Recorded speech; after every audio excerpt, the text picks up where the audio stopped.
Mon mari est en train de me finir à petit feu. Je ne peux pas le quitter parce que j'ai peur des on-dit et je ne veux pas me retrouver célibataire. S'il vous plaît, aidez-moi. Alors aujourd'hui, je vous viens avec une histoire digne d'un film de sorcellerie. C'est l'histoire d'une abonnée qui a décidé de partager avec nous parce qu'elle a besoin de nos conseils, mais le plus important de nos prières. Je vous raconte son histoire. Alors je suis restée, la dame est venue dans mon inbox.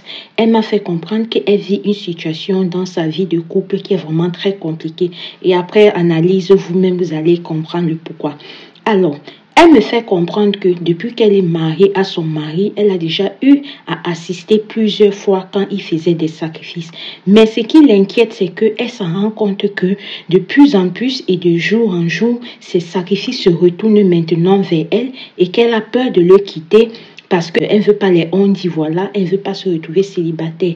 Elle dit que le monsieur n'aime coucher avec elle que quand elle est pendant ces périodes en fait. Genre, quand elle est en train d'attendre ses règles, c'est le seul moment où son mari tourne son regard vers elle. C'est le seul moment où il est gentil avec elle. Alors, qu'est-ce qui fait qu'il est de si louche quand elle a ses règles?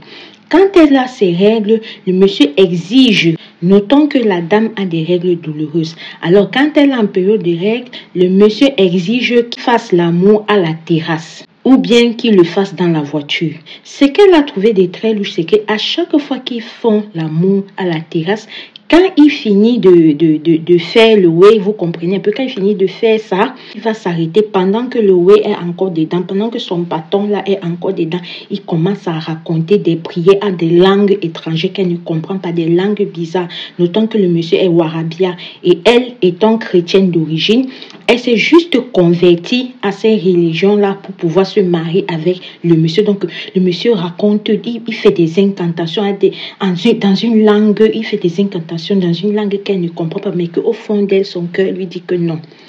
Ceci-là n'est pas bien. Et elle dit qu'à chaque fois qu'ils font les rapports, à chaque fois, ça doit être sa période de règles douloureuses et ça doit être à la terrasse ou bien dans la voiture, que jamais ne se rappelle plus la dernière fois qu'ils se sont fait sur un lit. Notons qu'elle m'a expliqué qu'elle a rencontré le monsieur à travers son oncle parce que ses parents ne vivent plus. Donc, c'est son oncle qui a tout arrangé et tout et tout. C'est comme ça qu'elle est tombée dans les mains du monsieur.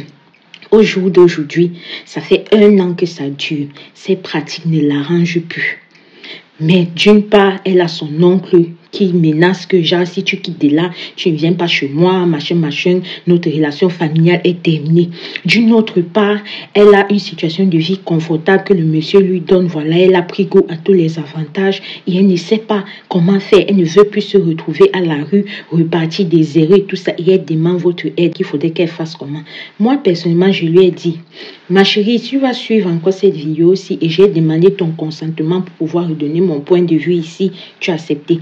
Que je t'ai dit, relation, mariage dans lequel tu es là, ce n'est pas sain. Ce n'est pas sain. N'importe qui va écouter cette histoire va nous le dire en commentaire que ça ne vaut pas la peine.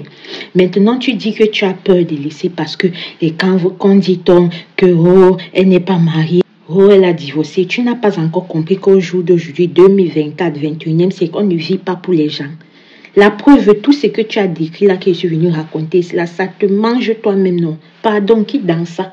Qui dans ça? Faut pas que demain je revienne ici avec l'update que l'abonné qui avait, Si Dieu t'a donné la grâce de pouvoir le confier, pour que je le confie à mes abonnés, ça veut dire que tu as déjà un pied de délivrance. Pardon, fini seulement.